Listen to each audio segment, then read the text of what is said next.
안녕하세요. 슬기로운 통계 생활을 운영하고 있는 이삭.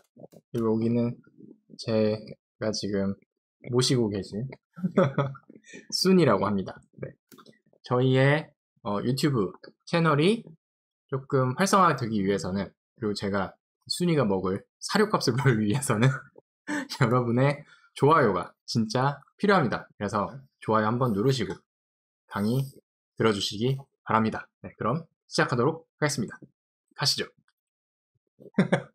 제가 오늘 알려드릴 건 뭐냐면 R에서의 객체 지향 그 프로그래밍을 어떻게 할 수 있는지에 대해서 이제 발표를 해드릴게요. R6라는 패키지가 있어요. R에는 R6라는 패키지가 있는데, 이 R6라는 패키지는 R에서 Object Oriented Programming, OOP라고 이제 줄여서 부르는데, 이 OOP를 가능하게 해주는 패키지 중에 하나입니다. R6가.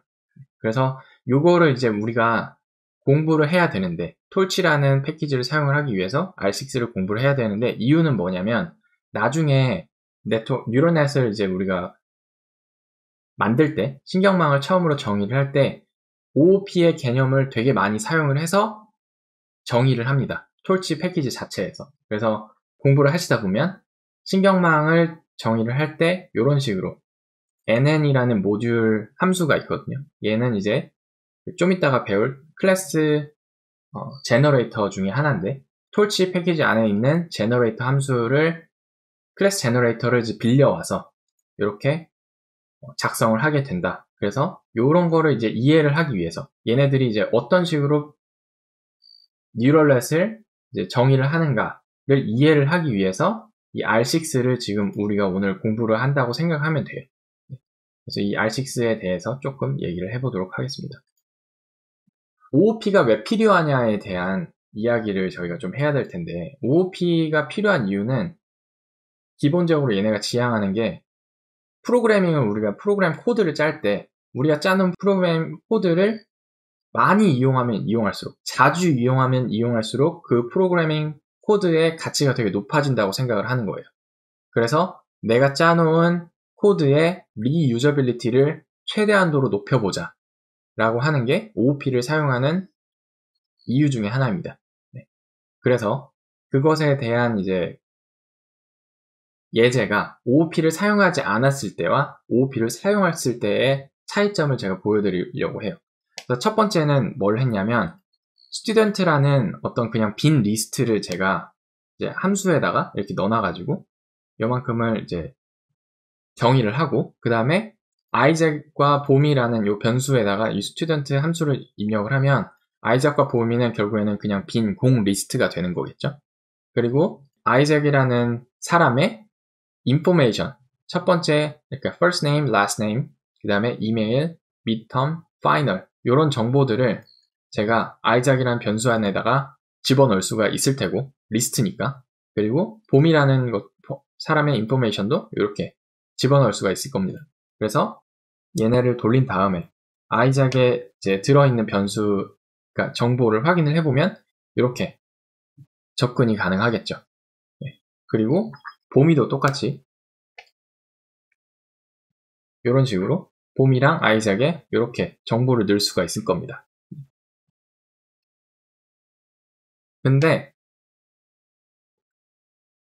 요거를 잘 보면 어떤 거를 가정하고 있냐면, 우리가 어떤 학교의 인사관리 시스템을 관리하는 사람이라고 생각하면 돼요. 그러니까 프로그래머인데 사람이 한 명 들어올 때마다 나는 데이터베이스에다가 이 사람의 정보를 입력을 하는데, 입력을 할 때마다 내가 이 사람의 first name이 뭐야, last name 뭐야, 그리고 first name과 last name 두 개를 사용을 해서 이메일을 내가 입력을 하고, 그 다음에 뭐 지난 학기 midterm이랑 final이 뭐야 라고 이렇게 다 항상 저 5개를 물어봐서 입력을 한다는 거죠.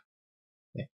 그래서 내가 어떤 다른 사람, 젤리라는 사람의 정보를 입력을 할 때는 요 젤리를 하나 만들고 요 위에 있는 요만큼을 그대로 다시 또 입력을 하겠죠. 젤리, 그 다음에 $, first 한 다음에 젤리 이름 쓰겠고, 이렇게 똑같은 과정을 반복을 할 텐데, 그런 거를 이제 어떤 식으로 R6를 사용을 해서 사용을 할 수 있는지, 그러니까 똑같이 구현을 할 수 있는지를 제가 설명을 해드리겠습니다. R6라는 패키지를 일단 로드를 하고 R6라는 패키지에는 함수가 딱 하나 있어요. 뭐냐면 R6 클래스라는 함수가 있습니다. 그리고 이 함수는 첫 번째는 이 클래스의 이름, 클래스 네임을 그 입력값으로 받고 그 다음에 두 번째는 public이라는 거를 이제 입력값으로 받습니다. 근데 이 public에는 두 가지의 요소들이 있는데 public에는 첫 번째는 내가 이 어떤 클래스를 만들 때 그 클래스에서 접근이 가능한 변수들을 선언하는 부분, 그걸 이제 build라고 해요. 네, build라고 하고 그 다음에 어떤 이제 객체를 만들었을 때 처음으로 이제 실행이 되는 함수를 이제 initialize라는 입력값에다가 이제 집어넣을 수가 있습니다. 그래서 요거를 이제 해석을 해보면 나는 student라는 클래스를 하나 만들 거야. 근데 그 클래스에는 first, last, email, midterm, final이라는 변수가 필요해. 그리고 내가 어떤 하나의 이제 객체를 만들 때, 이 클래스, student 클래스에 속한 객체를 하나 만들 때, 요 네 가지 정보, first, last, midterm, final이라는 정보가 필요하다. 그리고 이 정보를 가지고 첫 번째는 first에 들어오는 입력값을 요 변수, 이 클래스 안에 정의된 변수 안에다가, 그래서 요거를 self 한 다음에 $first라는 대에다가 저장을 해. 그리고 last, 두 번째로 들어간 정보는 last에 저장을 하고, 그 다음에 이 first랑 last 두 개의 정보를 가지고 이메일 정보를 집어서 이메일에다가 넣어줘 라는 게 이제 세 번째 명령어고, 그 다음에 midterm과 final도 똑같이 midterm, final 변수에다가 집어넣어 라고 이렇게 클래스를 하나 정의를 해 놓는 거죠. 그래서 요거를 정의를 해 놓고, 이렇게 정의를 해 놓으면은 뭐가 편하냐면 앞으로 제가 아이작, 봄이, 젤리라는 그런 변수를 만들 때, 이 아이작, 봄이, 젤리를 만들 때 이렇게 new라는 스튜던트 클래스 제너레이터 안에 들어있는 이제 new라는 펑션에다가 first, last, midterm, final 정보를 딱 이렇게 해서 아이작을 생성을 하면, 그러면은 아이작의 클래스는 이제 student라는 클래스가 되고, 아이작을 프린트를 해보면 여기에 이렇게 final, first, 그 다음에 이메일도 잘 들어가 있고 last, 그 다음에 midterm 이런 식으로 다 접근이 가능하다. 그래서 여기에서 아이작하고 뭐 final 하면 이렇게 50이 접근이 가능하다. 그러면은 앞에서 제가 세 번째 젤리를 앞에 여기 이런 빈 리스트로 생성을 한다고 했을 때는 젤리 같은 경우에는 다시 생성을 하려면 4줄, 5줄을 써야 되는 거죠. 그런데 이렇게 R6를 사용해서 스튜던트 클래스를 만들면 젤리라는 애를 생성을 할 때 이렇게 한 줄만 되는 거죠. 그래서 기존에 작성을 해놓은 어떤 템플릿 같은 거를 만들어 놨을 때는 그 템플릿을 사용을 해서 그냥 이렇게 변수를 만들 수가 있다. 네. 그런 점에서 우리가 OOP를 하는 이유가 된다라는 게 키 포인트고, 그 다음에 이렇게 내가 커스텀한 클래스를 만들 수 있다는 거는 되게 이점이 있어요. R 시스템에서 기본적으로 제공이 되는 그런 함수들에 대해서 이 커스터마이즈 된 클래스 객체들이 어떻게 움직일 수 있는지, 어떻게 움직여야 하는지를 우리가 상세하게 이렇게 설정을 해 놓을 수가 있는데, 그 중에 하나가 이 프린트 함수입니다. 프린트 함수는 R에서 기본적으로 제공되는 함수죠.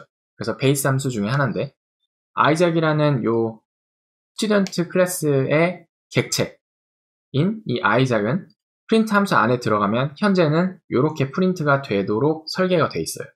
근데 요거를 앞에서 우리가 이 스튜던트 클래스를 이제 디파인을 할 때 여기 print라는 요 함수 자체를 이제 따로 저희가 하나 만들어서 넣을 수가 있거든요. 이 print는 클래스에 속하는 객체가 들어갔을 때 print 함수가 어떻게 작동을 했으면 좋겠다 라고 하는 게 이제 써져 있어요. 그래서 첫 번째는 student, 그 다음에 콜론, 그리고 한 줄을 띄어라 라고 하는 게 이제 첫 번째 줄이고, 두 번째부터는 이제 객체 안에 있는 정보를 이런 식으로 포매팅을 해줘 라는 거예요. 그래서 name은 self 변수에 가서 first랑 last name을 이렇게 만들어서 붙여서 넣고, 그 다음에 이메일은 이메일 정보, midterm, 파이널 정보 다 갖다다가 이런 식으로 붙여넣어 라고 이렇게 설정을 해 놓습니다. 그래서 요거를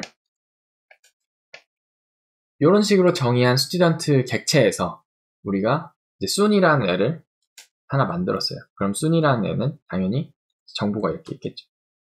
근데 순이라는 애를 어떤 정보가 있는지 해보면은 이 프린트 자체에 나타내는 정보가 이제 바뀐 거예요. 예전에 아까 아이작 같은 경우에는 이런 식으로 이제 정보가 표시가 되는데 요 순이라는 애는 프린트라는 애에다가 넣어보면은 우리가 앞에서 설정해 놓은 요런 식의 비헤이비어를 그냥 따다가 정보가 표시가 되는 거를 알 수가 있죠. 그래서 요것도 그렇고 프린트, 그 다음에 플랫 요런 것들이 우리가 만들어 놓은 객체에 따라서 다르게 작동할 수 있도록 우리가 설정을 할 수가 있다. 요런 게 이제 또 장점입니다.